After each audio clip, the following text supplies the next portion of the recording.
It is of note, as we begin, that incubus syndrome is currently a known medical term and is considered as a secondary type of erotomania, according to Dr. D. Felix Mariangelo. This phenomenon is found to be more common in females.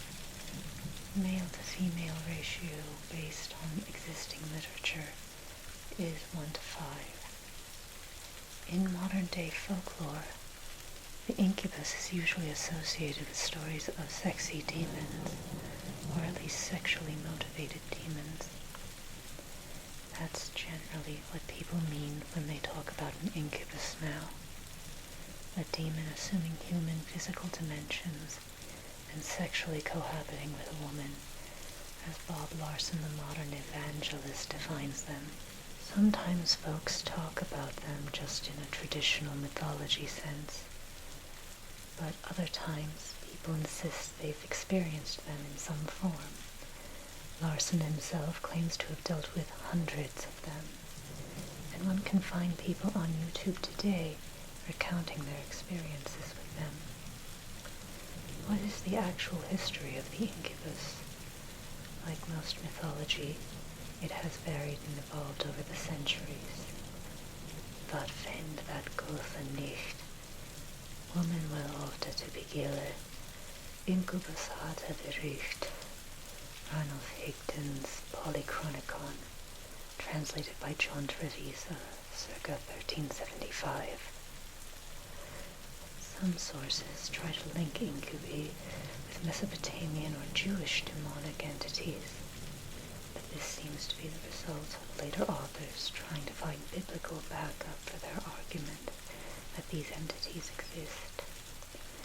Nota, there are no entities called incubi anywhere in the Bible, not even in the Vulgate. Anyone who says otherwise is misapplying the term to other kinds of demons. The first actual mention of an incubus I've personally been able to find is in the work of 1st century Roman physician Scribonius Vargas. His book is a medical text, and already in the 1st century he makes clear he doesn't really believe the claims that these are supernatural visits, but he does acknowledge a legitimate medical issue is behind it. This compound, Bissop or horehound tea, works well for labored breathing, for loss of voice, and for sudden suffocations arising from whatever cause, and for those who are repeatedly thought to be teased by an incubus. They are nonetheless so tormented that they sometimes face danger to their life, for it is an affliction not to be dismissed, especially in advancing age. The sexual element is not mentioned, nor so when the author Tertullian mentions the same phenomenon a couple centuries later. These early references are basically the old creature known in English as the nightmare or mara, an entity who puts its weight on a sleeper's chest and causes them to experience breathing difficulty, understood in modern medicine to be sleep apnea, a treatable condition. Because it is a genuine medical phenomenon, it is known in cultures across the globe and called by many names. Indeed, in modern Italian, which is derived from Latin, the word incubo is still used to refer to nightmares, even in the medical/psychological sense. It seems to be with St. Augustine of Hippo, born in the 4th century, that the sexual elements of an incubus are first noted. There is, too, a very general rumor, which many have verified by their own experience, or which trustworthy persons who have heard the experience of others corroborate, that sylvans and fauns, who are commonly called incubi, had often made wicked assaults upon women and satisfied their lust upon them, and that certain devils called Duci by the Gauls are constantly attempting and effecting this impurity is so generally affirmed that it were impudent to deny it. From these assertions, indeed, I dare not determine whether there be some spirits embodied in an aerial substance. For this element, even when agitated by a fan, is sensibly felt by the body, and who are capable of lust and of mingling sensibly with women. But certainly I could by no means believe that God's holy angels could at that time have so fallen. Note, however, what Augustine is talking about. He's naming something he doesn't immediately try to present as incubi, but instead speaks of by another name, Sylvanos et Panes in the original Latin. These are not nightmare demons of the Bible. These are traditional folkloric creatures from pagan Europe.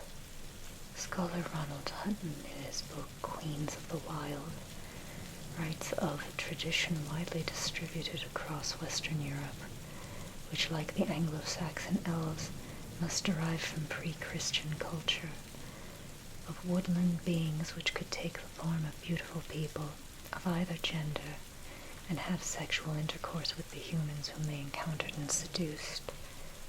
These seem to have been the equivalent to the classical Greek and Roman nymphs and satyrs, and were variously described by clerical authors as sylvani, wood beings, pans, agrestes feminae, wild women, fauns, or duci. The authors concerned naturally equated them with demons, and wrote to condemn the belief in them. Arnobius Afer, 4th century, also refers to them with the term fatua, meaning these entities are the same that would later evolve into the European fairies. These early European incubi are not the incarnate Satan of later lore. Geoffrey of Monmouth in the 12th century tells of the magician Merlin's conception through an incubus visit, as allegedly reported by his mother in the time of King Vortigern, approximately 5th century. "My sovereign lord," said she, "by the life of your soul and mine, I know nobody that begot him of me. Only this I know, that as I was once with my companions in our chambers, there appeared to me a person in the shape of a most beautiful young man, who often embraced me eagerly in his arms, and kissed me, and when he had stayed a little time he suddenly vanished out of my sight. But many times after this he would talk with me when I sat alone, without making any visible appearance. When he had a long time haunted me in this manner, he at last lay with me several times in the shape of a man, and left me with child, and I do affirm to you, my sovereign lord, that excepting that young man, I know nobody that begot him of me."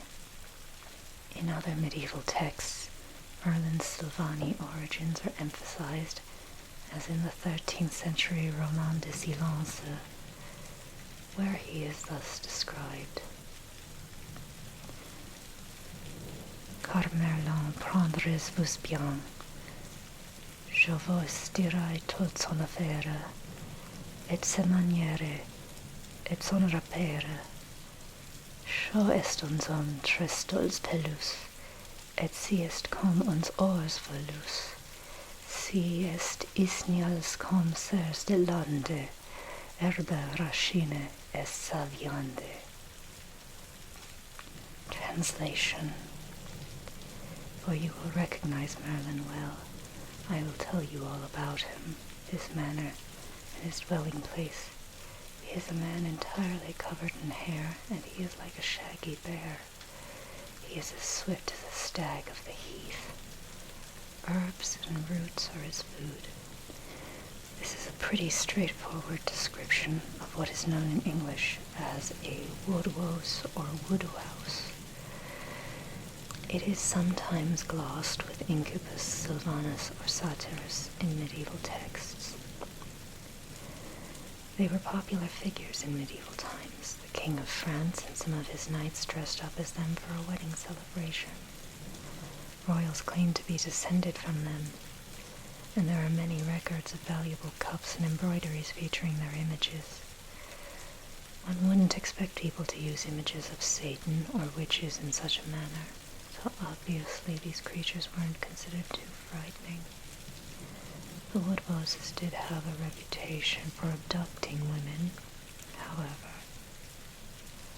This would parallel other traditional figures like the ancient Greek Aristeas, a demigod of the wilderness and wisdom, sometimes depicted with wings, and in certain versions of the Orpheus story he is the cause of Eurydice's death by trying to rape her. Aristeas' father was the god Apollo, who also is known to try to attack women in the woods, as in his famous encounter with Daphne, the nymph, who preferred to become a tree rather than allow herself to be taken. The Greeks also had the tradition of centaurs, half-men, half-horse beings held to be notorious for raping women, and of the Panes and Satyrs, nature spirits who were often depicted as drunk and horny.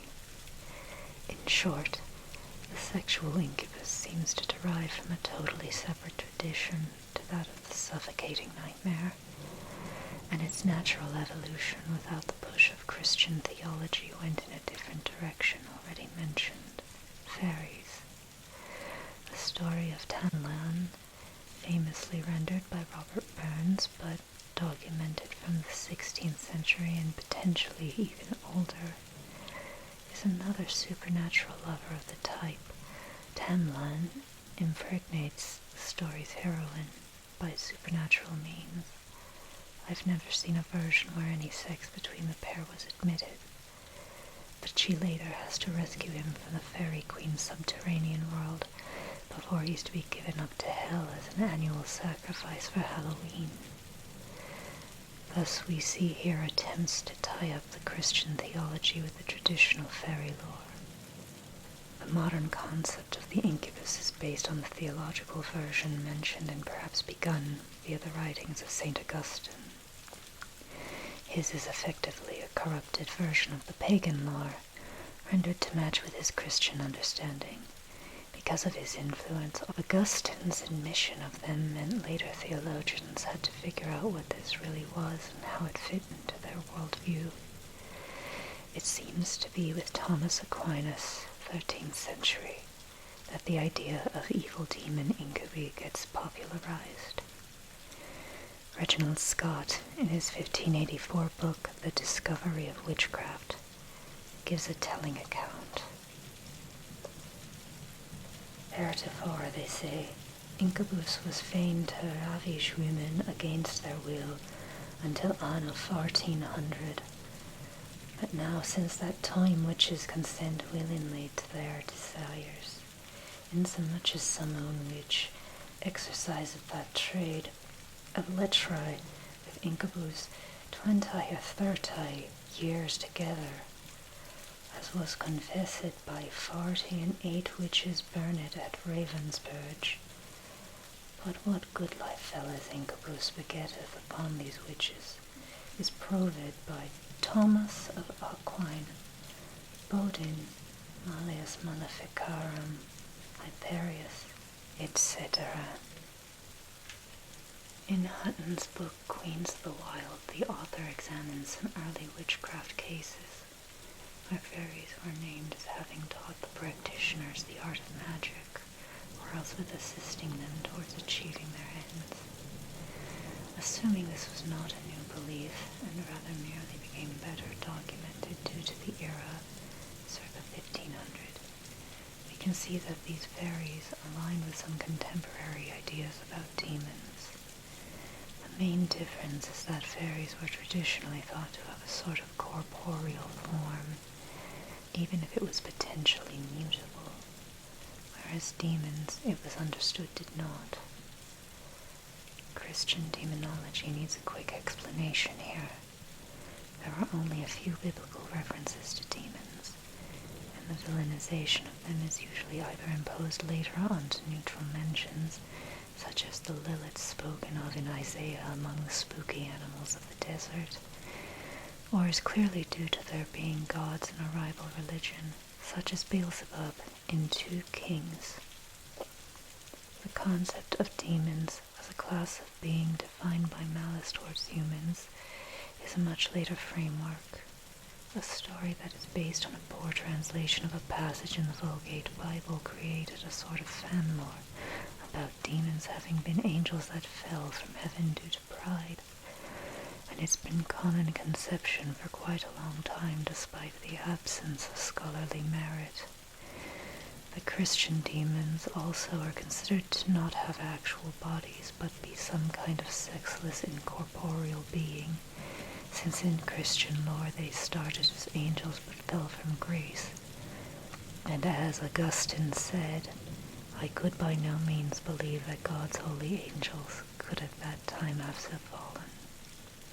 This matters because explaining how a demon could impregnate someone, like Woodwose-style incubi were said to do, required crafting a convoluted explanation that they steal semen from their male victims as succubi, then implant it in the female victims as incubi. Excluding tales of pagan entities, I have never come across any admission of anyone having such a demon-bred pregnancy, other than in witchcraft trials, where the women usually kill or abort it for evil's own sake. But of course, you ought never believe the confessions of witch trials about anything regarding practice. These confessions were usually torture-induced rants, if not merely stories concocted by the inquisitors, who simply had a helpless accused sign their name to whatever story they themselves had invented to be the person's confession. Compare known cases of modern false confessions. While those seem suspiciously like invented claims by inquisitors trying to trump up charges, the inclusion of fairies in these confessions nevertheless reflects circulating folk beliefs. Claims of witches having sex with demons, often Satan personally, became a standard part of witchcraft confessions, and the main reason that incubi were considered of any note at all in the Renaissance era. The medieval and early modern inquisitors are especially concerned with the semen swapping idea, but over time this falls away from the notions of incubi as Enlightenment era thinking dismissed the idea of demons entirely, trying instead to reason out these experiences with the same kind of skepticism as Scribonius had back in the 1st century, acknowledging that the victim had been through something, but it sure wasn't demons. Victorian-era audiences were especially fascinated and repulsed by the sexual aura of the incubi. They often have trouble finding the words for them in their sexless Victorian vocabularies, as this remark from Henry Charles Lee in his 1888 History of the Inquisition.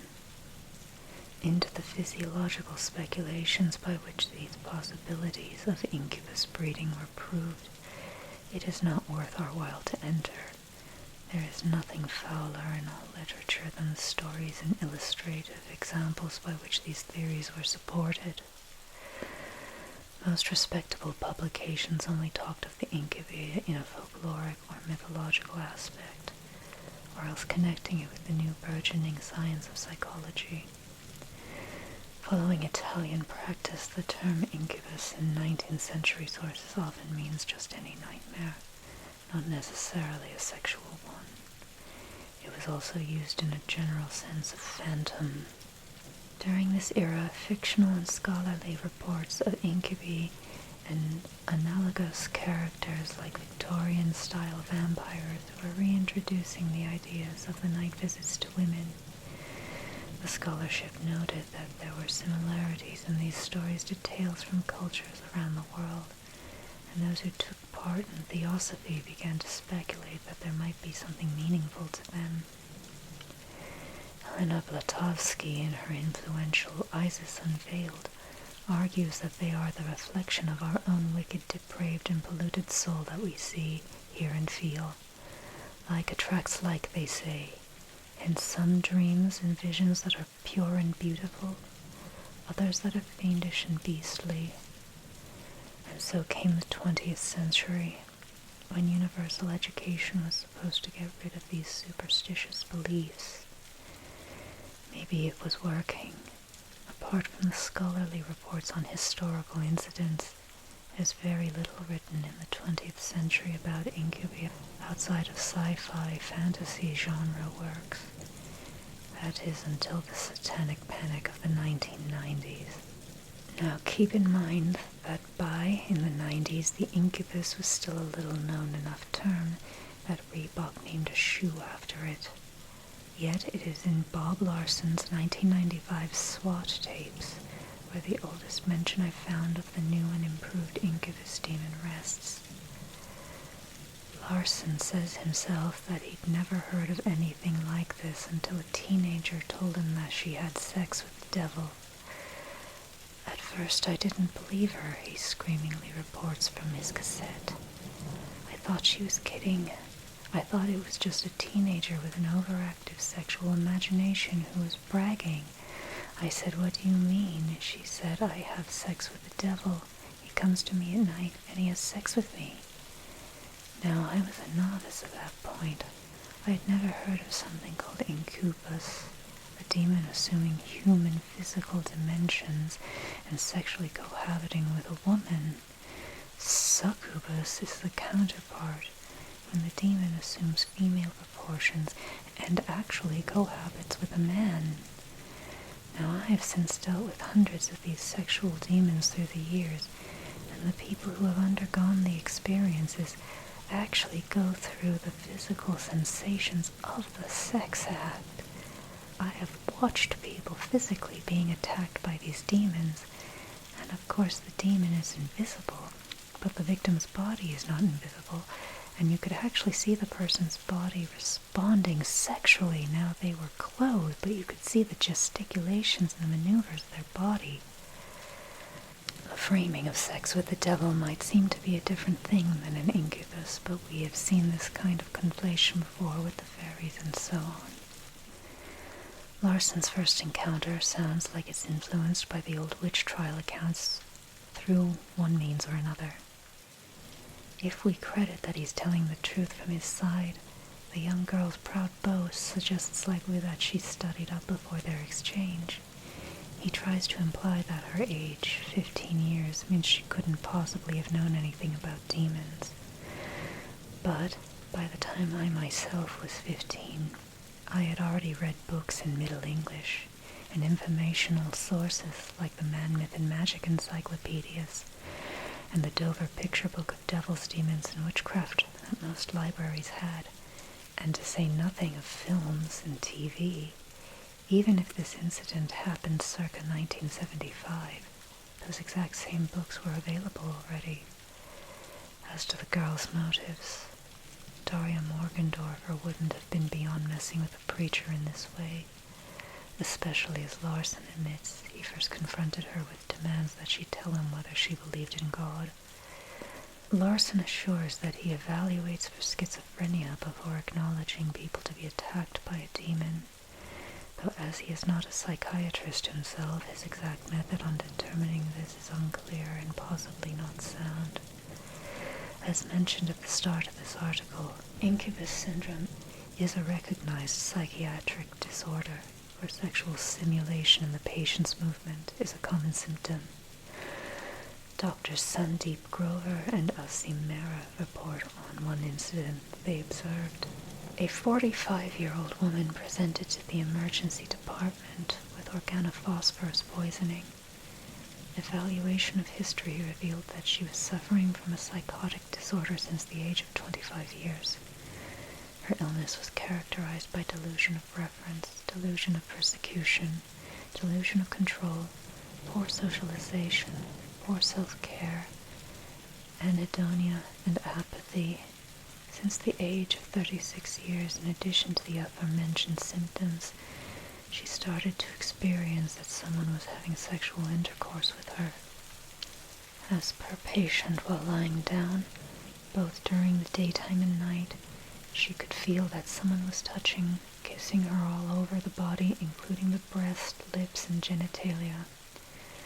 Often she would wake up in the middle of the sleep, after a few hours of going to sleep, and feel that someone had sexual intercourse with her. She held this belief with delusional conviction. she would attribute these experiences to black magic. She would remain very distressed due to these symptoms and would feel guilty, as it was against her socio-cultural belief to have sexual intercourse with someone other than her spouse. She never experienced orgasm during any such episodes. Due to this, she also attempted to harm herself on multiple occasions. She was diagnosed with paranoid schizophrenia and was managed with risperidone 3 milligrams a day, with which her symptoms resolved. Unfortunately, a recognition of how these entities tie into medical conditions has sometimes had the opposite effect to creating educated reactions. In recent years, an American doctor has been called out for claiming gynecological problems are caused by incubi.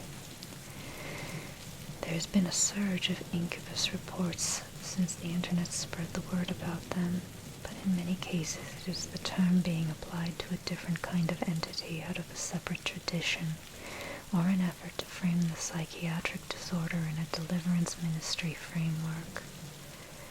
Due to taboos about people with psychiatric disorders, some folks prefer the story that demons are coming to rape them. At least if that is the case, it would be an external problem and not something wrong with yourself.